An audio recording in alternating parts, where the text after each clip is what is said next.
So Jackson, tell us about Captain America. Well, we finally got one. In a summer of unappealing and unoriginal superhero action films, now comes Captain America, the first Avenger to save the day. And the story centers around Steve Rogers, played by Chris Evans, a young man who lives in New York City in the early 1940s. World War II has begun, and like most men, Steve wants to join the army so he can fight for his country. The problem is he's too small and weak, so the army won't take him.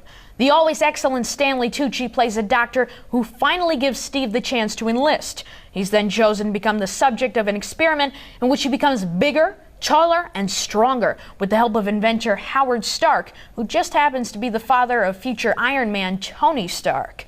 Steve becomes Captain America, but at the beginning he only gets to do stage shows with dancing girls selling bonds.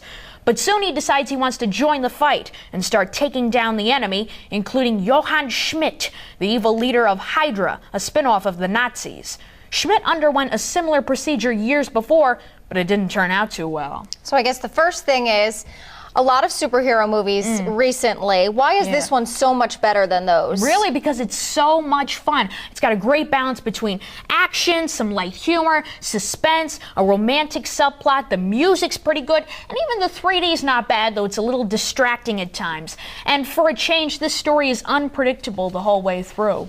And Chris Evans, obviously not a huge star right now. Do you think this will change that, and what about the rest of the cast? I think it will change that. He's known for playing the Human Torch in another superhero series, the Fantastic Four films, but this is a perfect role for him. He's very good as a nice, wimpy guy who becomes big and strong and kicks butt, but still is nice at the same time. The rest of the cast is excellent. I really like Tommy Lee Jones and Haley Atwell as the girlfriend in this. And a lot of movies this summer have been mixing fantasy with actual historical events. Here it's World War II. Does that work? Well, I haven't learned too much about World War II yet in school, but I don't think there was a real Captain America that tried to help us save the day. But there's a little bit, you know, it stays true to the Marvel comics and the fact that it connects the World War II events in this a little bit. So fans of the comic books will be pleased. And it looks like it's another pretty violent film that's being marketed to kids. Who should see it and who shouldn't? It's rated PG-13 for all the action violence. I think it's good for kids 11 and up, but a lot of younger kids, millions of younger kids, will also